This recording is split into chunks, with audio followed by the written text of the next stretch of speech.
Hello friends, welcome to my channel. আজকে আমি আপনাদের দেখাবো মেশিনে কিভাবে শাড়িতে ফলস লাগাবেন। সাধারণত আমরা কি করে থাকি, মেশিনের নিচের দিকটা মেশিনে সেলাই করে ওপরটা হাতে করে নিই, কিন্তু আজকে আমি দেখাবো পুরোটাই কিভাবে সেলাই মেশিনেই কিভাবে ফলস লাগানো যায়। এতে কিন্তু অনেক সময় বাঁচে, আমরা অনেক কম সময়ে অনেক বেশি শাড়ি ফলস লাগিয়ে নিতে পারবো। তো চলুন ভিডিওটা শুরু করা যাক।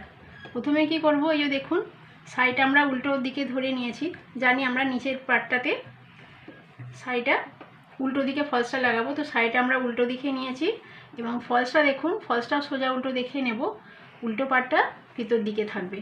এইভাবে নিয়ে সামান্য একটু মুড়ে নেব, মুড়ে এই কিনারা থেকে কিছুটা দূরে, এতটা দূরে মোটামুটি এখান থেকে আমরা ফলসটা লাগানো শুরু করব। তো দেখুন শাড়ির সাথে ফলস একেবারে সুন্দরভাবে কিনারা একেবারে মিল থাকবে, কেউ আগে পিছে হবে না। এভাবে আমরা স্টার্ট করব সেলাইটা। কিনারাটা এইভাবে সেলাই করে নেব।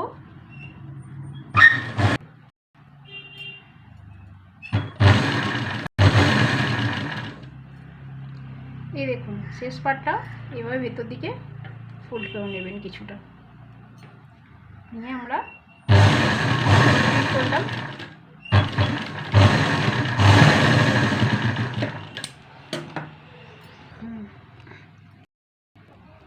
তো দেখুন বন্ধুরা, একদম কিনারা দিয়ে সেলাইটা করবেন, আর কালার ম্যাচিংয়ের জন্য একদম বোঝা যাবে না সেলাইটা কিভাবে হয়েছে। খুব বেশি ভিতরে করলে কিন্তু এভাবে কাপড়টা খুলে আসে, ওটা বাজে লাগে দেখতে। তো একদম আমরা কিনারা দিয়ে করব সেলাইটা। তো নেক্সট সেলাইটা দেখাই। খুব সমানভাবে শাড়িটা পেতে নিয়ে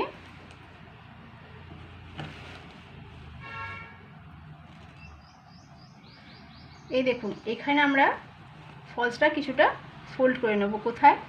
এই জায়গাটায় আমরা এখানে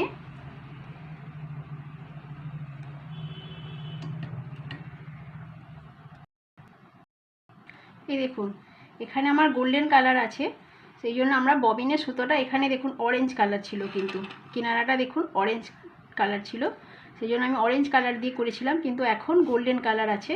তো আমরা এই গোল্ডেন কালারে ববিনের সুতোটা শুধু চেঞ্জ করে নেব, ঠিক আছে। আর এই যে দেখুন এই যে গোল্ডেন যে বরাবর ওই এটা গেছে, ওর মধ্যে দিয়ে আমরা সেলাইটা করব বর্ডারটা। ঠিক এইভাবে সেলাইটা করলে, এর বর্ডারের মধ্যে দিয়ে সেলাইটা করলে সুতোটা কিন্তু আর বাইরে দিয়ে দেখা যাবে না, আর খুবই ম্যাচিং সুতো নিতে হবে এক্ষেত্রে।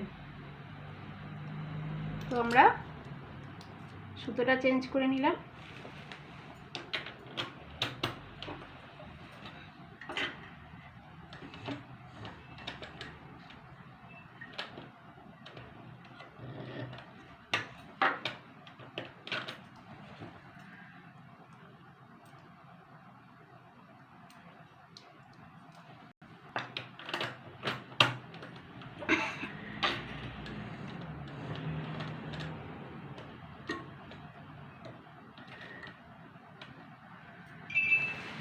এখন আমরা শাড়িটাকে খুব সুন্দরভাবে পেতে নেব, নিয়ে এই জায়গাটা ঠিক এই কিনারা বরাবর ফোল্ড করে নেব ফলসটা, ঠিক আছে।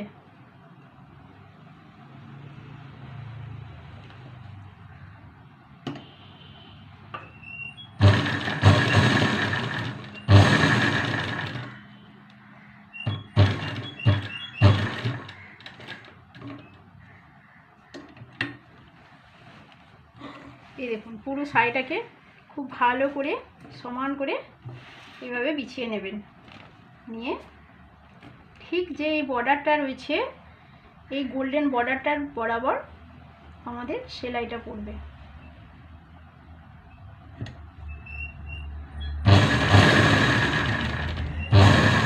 আমি দেখাচ্ছি কিছুটা করার পর, যে দেখুন বাইরে দিয়ে কোনো সেলাই দেখাই যাবে না।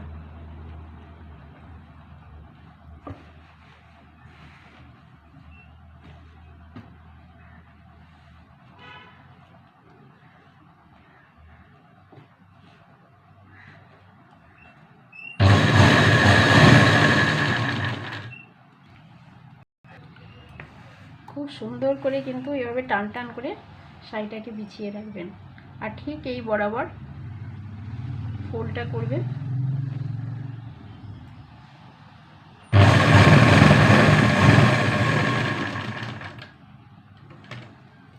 এই দেখুন, এদিকে দেখুন, দেখাই যাচ্ছে না কোথায় আমি সেলাইটা দিয়েছি। কাজে এইভাবে আপনারা মেশিনে করে নিলে কি হয়, সময়টা অনেক কম যায় এবং সেলাইটাও খুব মজবুত হয়।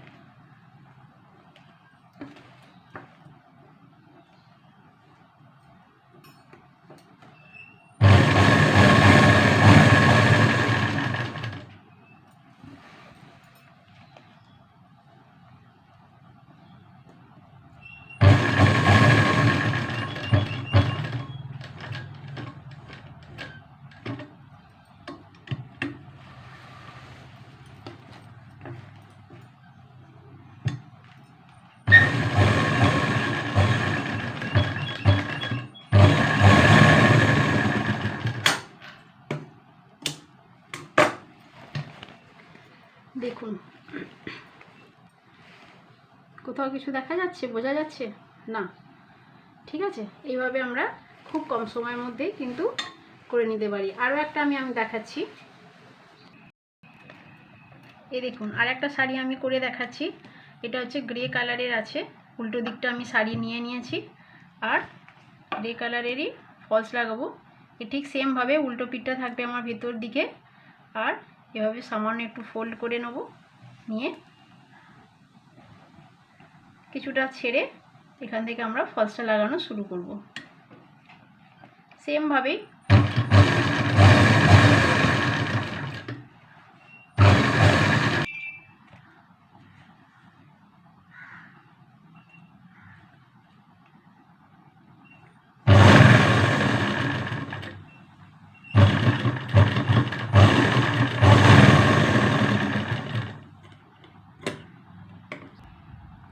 দেখুন, ঠিক সেমভাবে এই জায়গাটা স্টিচ করার আগে আমরা অবশ্যই সুতোটা চেঞ্জ করে নেব। এই যে ববিনের সুতোটা,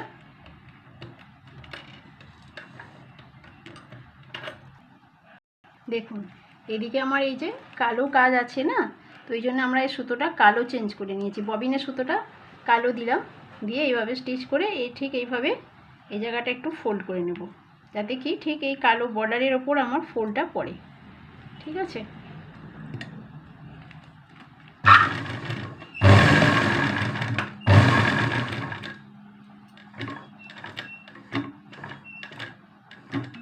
এইভাবে সুচটা বসিয়ে আমরা শাড়িটা ঘুরিয়ে নেব।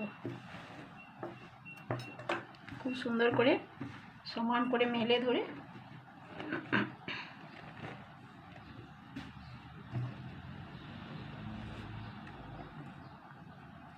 একদম ঠিক এই বর্ডারের উপর দিয়েই যাবে সেলাইটা।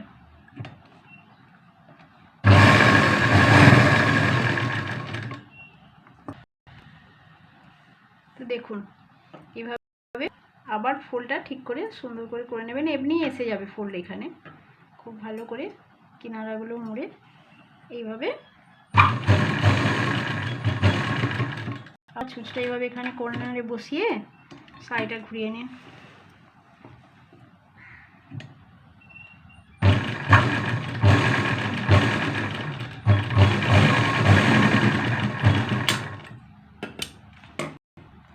দেখুন, উপরে সুতো কোথাও দেখা যাচ্ছে? যাচ্ছে না। ঠিক আছে, এইভাবে আমরা ফলস কিন্তু মেশিনে সম্পূর্ণভাবে লাগিয়ে নিতে পারি। তো বন্ধুরা, আমার ভিডিওটি পছন্দ হলে অবশ্যই লাইক করবেন এবং সাবস্ক্রাইব করবেন আমার চ্যানেলটি নতুন নতুন ভিডিও দেখার জন্য।